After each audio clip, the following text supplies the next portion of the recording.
A good feeling, and the recognition actually is not stopping because we have a surprise, at least for most people here, that we want to share with you now by video.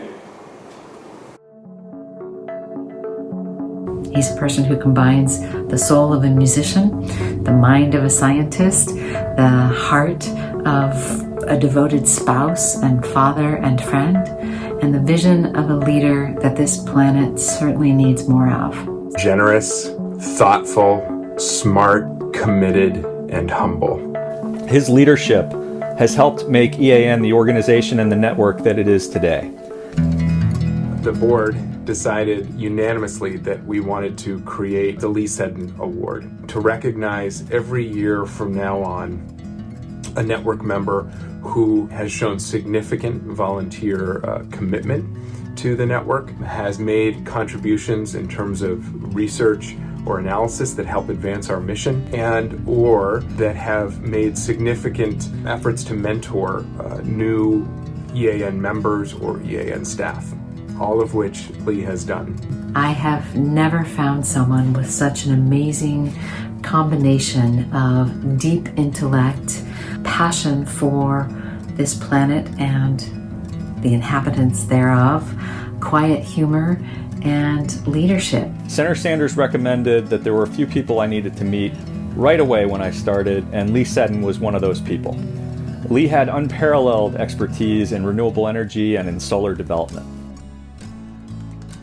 I think a lot of people know about Lee's incredible career in the solar industry, the pioneer that he has been in helping develop some of the first solar projects in Vermont, growing one of the largest solar business in the Northeast, and some of the work that he has done as an internationally renowned consultant. But I want to focus on what he specifically has contributed to EAN in the state of Vermont.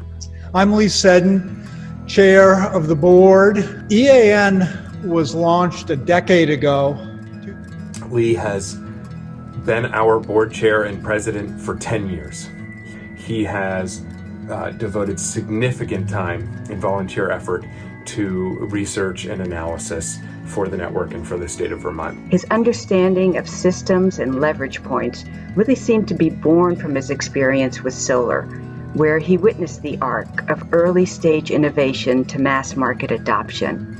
That, combined with his optimism, always steeped in the data, has provided us a roadmap and compelling storytelling. In 2013, he produced the first analysis that showed how Vermont could meet our 90% renewable by 2050 comprehensive energy goals, and followed that up just a few years later, producing the very first analysis that showed how Vermont could meet our emissions reduction commitments related to the Paris Climate Agreement, the Path to Paris analysis.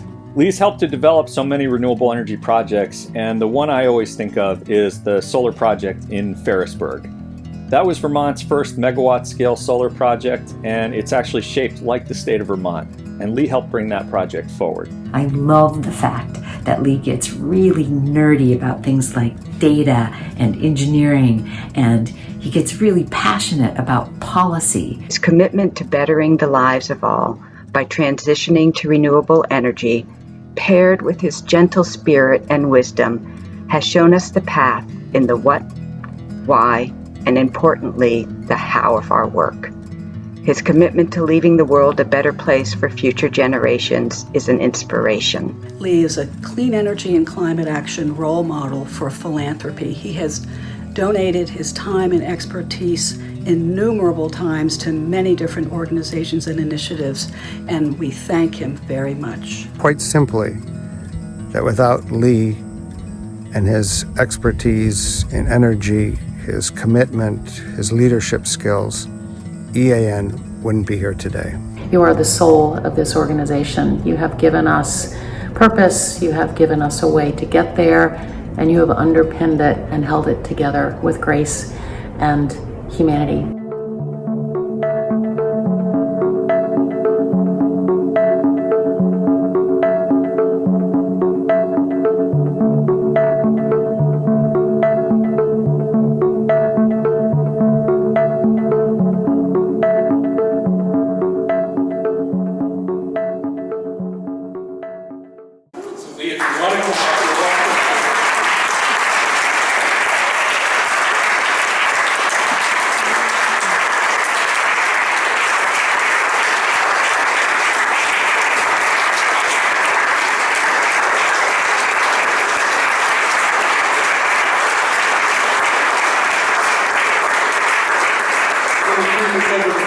do just want to say we've actually wanted to do this for a few years now, but we did not think it would be appropriate while he was still serving on the board.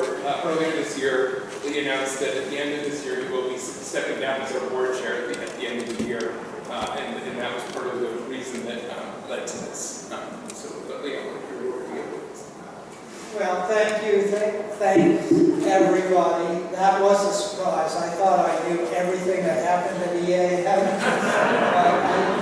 I didn't know that was happening. I wish I could be on call and sort of deflect. And I think I will, because EAN and its membership and the staff have been so wonderful to work with for the past 10 years that it's been a pleasure. It's what I really enjoy doing. I still consult a little bit, but a lot of my time goes to EAN. And I'm happy to say I'm not going away. I'm not going to be chair next year. I'm going to step off the board. I'm going to be an EAN senior fellow, so I can stay and just look at data and be learning and think of pathways forward. But EAN has come such a long way, and it's because of the network and our membership. We have great staff, but just a few people helping build this network. And over the years, when EAN was first starting, in 2008 and 9, I was invited to take part in the conversations. And I said, no thanks, I'm really busy. If you haven't figured out, give me a shout because it might be interesting. And that was the truth. I didn't attend the facilitated sessions with Ernie Parmelo, all sorts of business leaders, Blair Hamilton. I let them do it, and their goal was to see if they could come together with a shared vision of where renewable energy, why it's important, and where we should go. And after spending 20 years in the renewable energy industry in Vermont and not achieving that, I thought, good luck, but I'm not going to wait around for it. It happened. And in 2000, recording in progress. I got another call saying, guess what? We've all agreed, Ernie too, that 80% renewable by 2030 is absolutely essential for the state environment, for climate change, and our economy. And that's when I joined EAN, and the rest is history. So thank you all very much. I'm still going to be around. I'm still going to be